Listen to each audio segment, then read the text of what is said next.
Hi, this is the Recipe Dude, and today we're going to make a tomato vegetable soup with orzo pasta. I have the Recipe Dude here to help.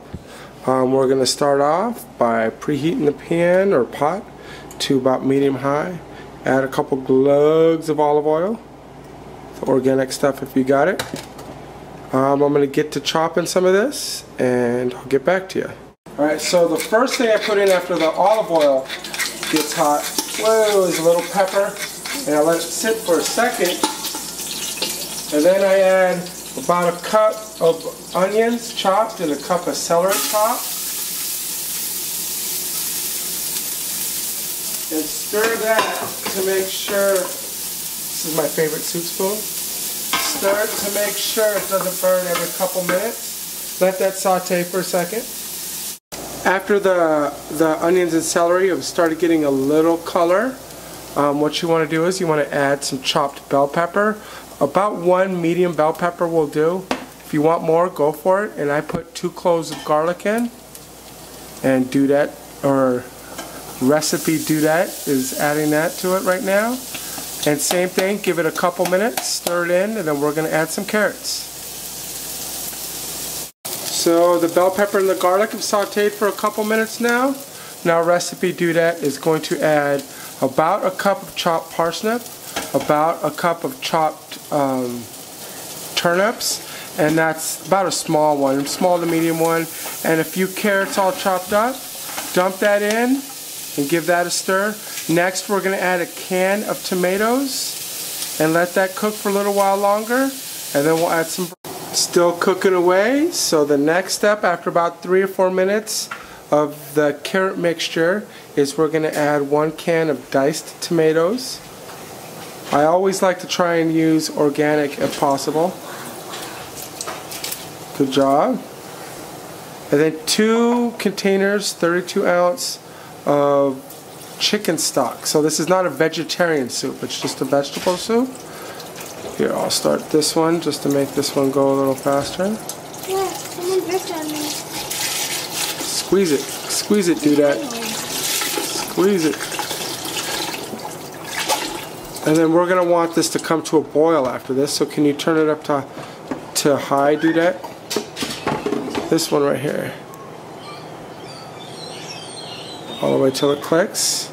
And then we only need to add limited amount of spices in this, so it's just going to be a ½ teaspoon each of oregano, thyme, and salt. We already added some pepper earlier on, and the reason for us just having to add a little bit of spices is it gets a lot of flavor from this. This is kind of my secret recipe for this tomato vegetable soup. It's leftover pasta sauce.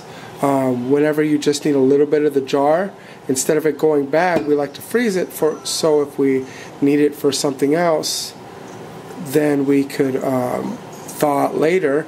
If it's been in there for a little while, I'll use it in soup. I'm going to take it out of this container once it thaws enough and just drop it into the broth, and it'll flavor it a lot. So what I like to do when I'm cutting broccoli for soup is I like to at least quarter each piece to make it a little more manageable for eating. Because if you get a big piece of hot broccoli when you're eating, that could burn your mouth or your face or your lap or whatever happens. So cut them into slightly smaller pieces. And some people actually throw the stalk away. This is a huge broccoli stalk, by the way. This is where it came from. What I'll do is cut the bottom off and then peel it. You could use a peeler, but it takes a long time, so what I like to do is just basically carve out the center of it, and then it leaves you with most of the pulpy, the harder fibrous.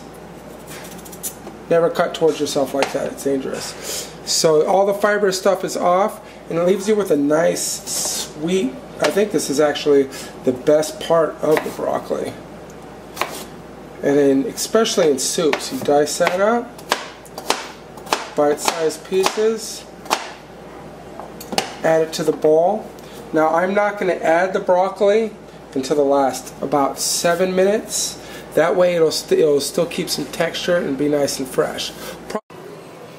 After it came to a boil, we turned it down to a simmer, and we simmered for, I would say, between 5 to 10 minutes. The best way to tell if it's done is you scoop up as much as you can. I'm going to try and find a big piece. Find a big piece of one of the root vegetables and see how fork tender it is. That went right in. If you could take it, like not burning your mouth, just try it. It's hot, but it's tender. So we're ready to move on to the next step. I like to use Orzo pasta because it's small and it stays kind of rice size, maybe a little bigger, but it has that pasta flavor. Plus, it thickens the soup a little. Between a half a cup and a cup. I'm using just under 3/4 of a cup this time. Put that in. That'll cook for around 9 minutes and it'll be ready to eat. So in about 4 minutes we're going to add the broccoli, let that cook, and so after the full 9 minutes is up, the soup will be ready. And the pasta's cooked and the broccoli is cooked. Still's got some good texture. That way it's not like soggy broccoli because nobody likes that. All that's left to do is to scoop it up and enjoy.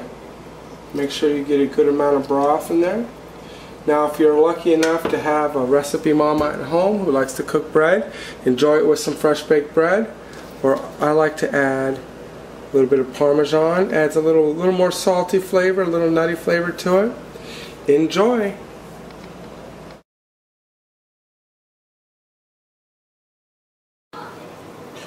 Alright, so we've had it simmering after